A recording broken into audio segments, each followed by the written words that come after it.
Hello, my people, and welcome back to the channel where we talk about relationships. Today, as time goes by, we'll be talking about other things that don't have to do with the relationships. But today, we want to continue. On our last episode, we spoke about the biological reason that makes men to cheat, and we talked about the impact of testosterone as a hormone that pushes men to do things that they probably shouldn't do. Today, we want to talk about other reasons that are not biological, and one of those reasons is I call it the social wink. That is to say that because the society looks indulgently upon men straying, they have found it easy to do that because nobody's going to rebuke them.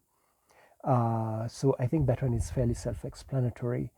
Now, a third reason why men cheat is midlife crisis.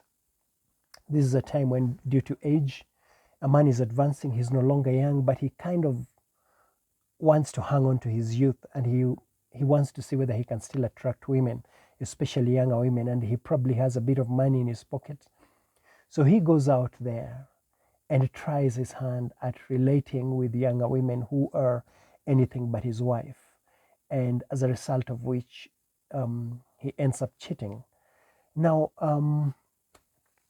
then there is a fourth reason which we call domestic, but is actually two, in the sense that there is one domestic reason and another. Now, the first domestic reason why a man can be tempted to go out there and cheat is when he has a conflict with his wife. Maybe the wife is, we talk about women nagging, or women are emotional beings, and I think that's something that men need to reconcile themselves to. But sometimes it gets to a point where a man feels he can't stand being home anymore, as a result of which he goes out there and being sexually driven, and being people who are driven by sight, being a species, if as it were, that is driven by sight when it comes to sexual matters. He can see an attractive woman there and decide that this one can fulfill my needs for the moment. Now, another domestic reason why a man might be tempted to stray from his home would be the birth of a baby, because we all know that a baby grabs all the attention of the mother, as a result of which a man might feel neglected, or might feel that his needs are not being met, or he might feel that if he were to ask his wife to get intimate with him, he would be imposing more weight upon her, more work upon her, on top of the baby. So he would feel that not to disturb the mama, he can go out there and have some fun. Now, those are the reasons that generally tend to contribute to a man straying from his wife, from his marriage bed. Now, I am at that age where it might be described as a middle-aged man, a Mubaba, as we call them in Kenya. So, being a Mubaba, as someone, as the Kenyans would call me, I think I am at a good place to be able to advise younger men. Maybe I might be able to advise men my age as well. And my advice is, don't cheat. It's not worth it. It's not worth it. It's going to cause you heartache. It's going to cause you pain. And it may even lead to you losing your family. Now, why do I want to approach this as a father? There are a number of reasons. One, I'm actually a father of two beautiful kids whom I love with all my heart. And because of them, I seek to set an example of what a good father can be, because I know what I do is going to have an impact on who my son becomes, one way or another. And it's going to have an impact on my daughter when she begins to date. I need to set for both of them a good example. And I think that's a good reason why men my age should desist from cheating. Now, besides being a father, let me also describe myself as a forerunner to the young men out there. I doubt there is any temptation you're meeting out there, which I've never met. I've been tempted by beautiful women out there. And when you get tempted, I want you to know that you're not the only one or the first one to be tempted by beautiful women. I hope I can you can allow me to be an example to you. You can allow me to talk to you as a father who can give you advice. And another reason why I think it's important to approach this as a father is because there are lots of young men and young women out there who are unfathered, either because the mother is single or because the dad, though present, is not actually there physically, a father they never see. I hope I can be in a place where I can speak to you as the father whom you never see. And lastly, I want to speak as a father because I hope I can be an example for young women out there who can have a standard by which to compare the men they date. Thank you and welcome. Now, when I speak, I'm combining two issues here, two events. One, I'm talking to men who are married and I'm discouraging them from cheating. I'm also talking to young men who are not married, who have a girlfriend, and I'm hoping to discourage them from cheating on their girlfriends.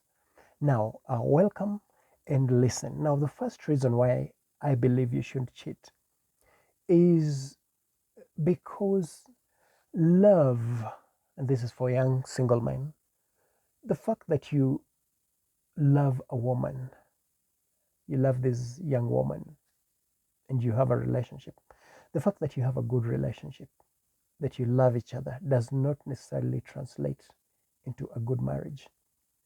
Marriage takes more than love. I think you've heard that.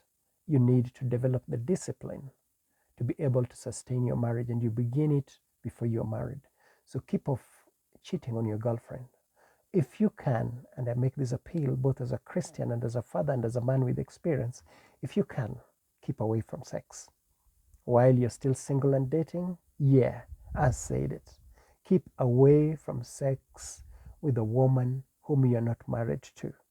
Now, there are many reasons for that, and please listen. Sociologists have found, and there's a ton of literature on this, that when a newly relating couple have sex, they undermine that relationship. That is to say, when you are relating, you have a new relationship that's going. When you keep off from going to bed, you increase your chances of learning to solve your problems without using sex as a getaway. Yeah, now let me try and explain that. They say that when you rush into sex, you stop yourself from developing the means of solving your issues, your conflicts away from bed. That is to say, there will be a couple that feels every time they have a fight, bed is the best way to solve it. And that doesn't work. In the long term, you're going to leave each other. You're going to abandon your relationship. It's going to get boring. And one or both of you are going to want to run away from it. Now, they also say that when a couple delays going to bed, they develop means of solving their problems. Now, that seems to be a repeat of what I just said, but it actually isn't. This is what I mean. When a man and a woman keep away from having sex, they learn to sit down and converse and talk with each other and deal with their issues. And that is very important. It's very important for women, especially, to sit down and chat. Women value bonding, those intimate moments that are away from bed, just being together, talking, perhaps nothing that is important, perhaps something that is important. But the fact that you are together working on your issue really matters to women, and it makes a woman love you more.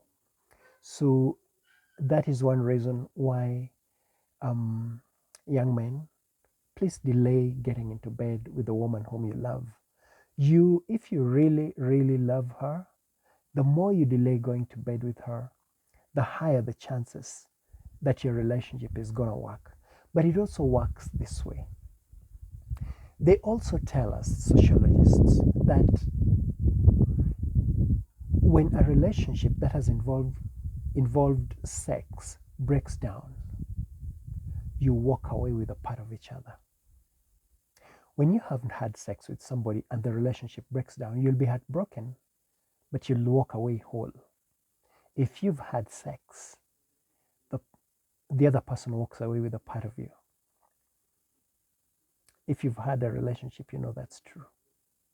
You know that's true.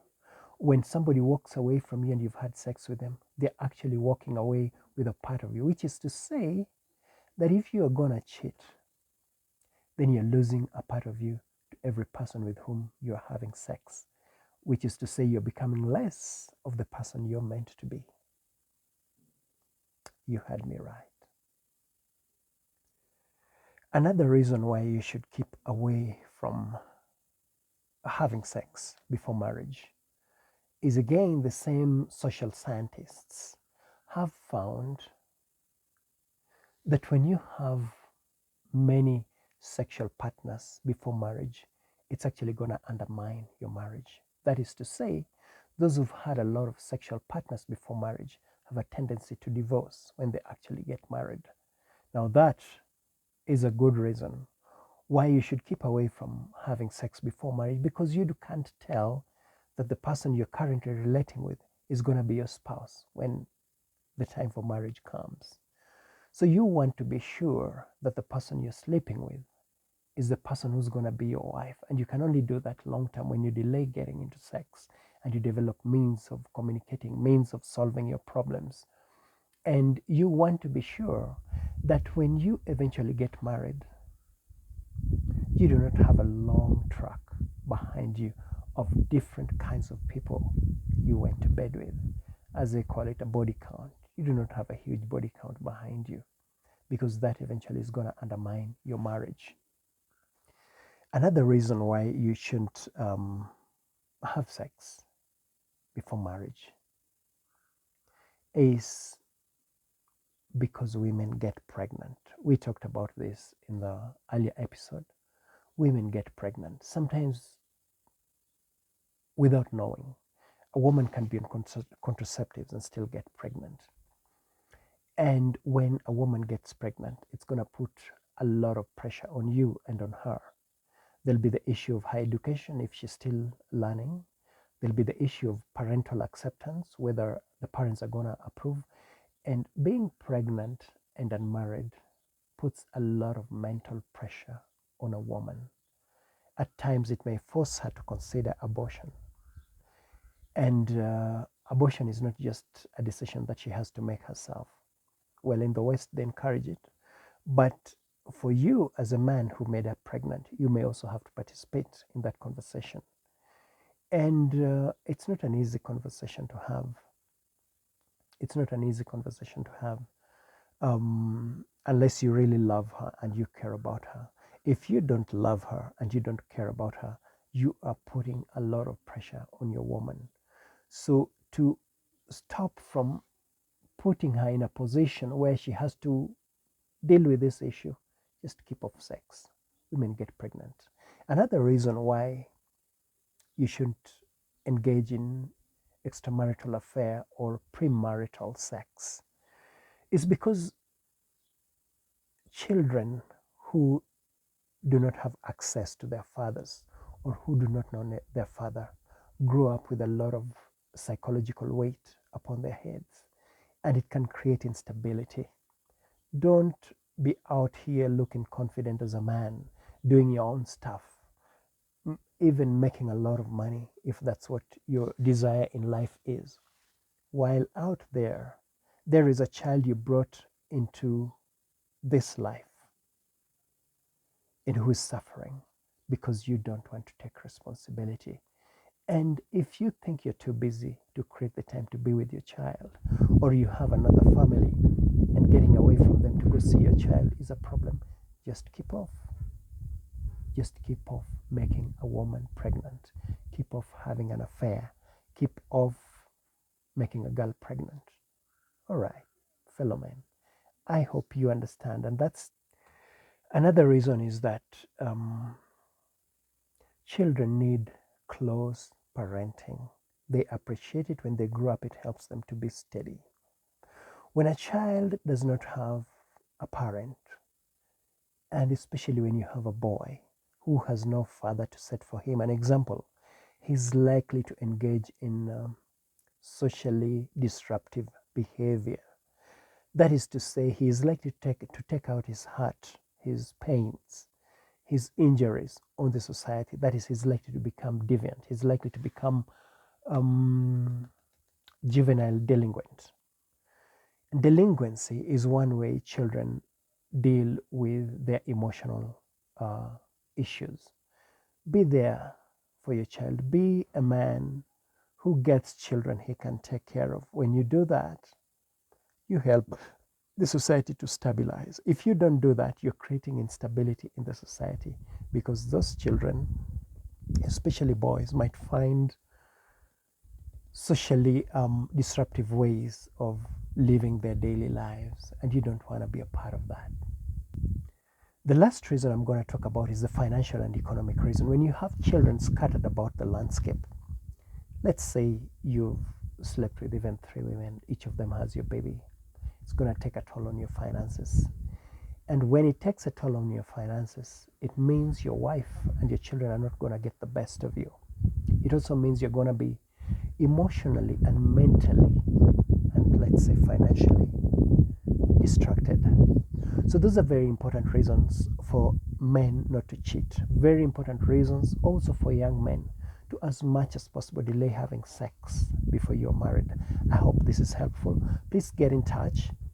Go there, go to the channel, like it, and subscribe to the channel. And when you do that, you're supporting it and you're helping me to produce more content. Once again, I'm going to encourage you to get up this book, get in touch, through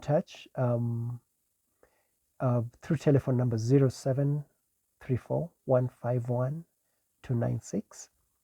I will find a way to get this book to you. We will agree on how best I can get this book to you. That's a Kenyan number. So if you're outside of Kenya, you'll have to use 254 plus 254 and then 734151296. And we will find a way for me to get this book to you. Thank you once again. Be blessed. Until the next episode, see you. Now, I just need to add that I've decided that I'm not going to create a new channel for these relationship issues. I'm going to put everything on this one channel. And among the many other things I do is I am a singer, I'm a musician. Yeah, that's my guitar. I'll also be putting musical videos here. So we'll be trying to do a lot of things on this channel, but mostly we'll be talking about relationships. Thank you. Welcome. God bless you. Have a great time. Until next time. Bye.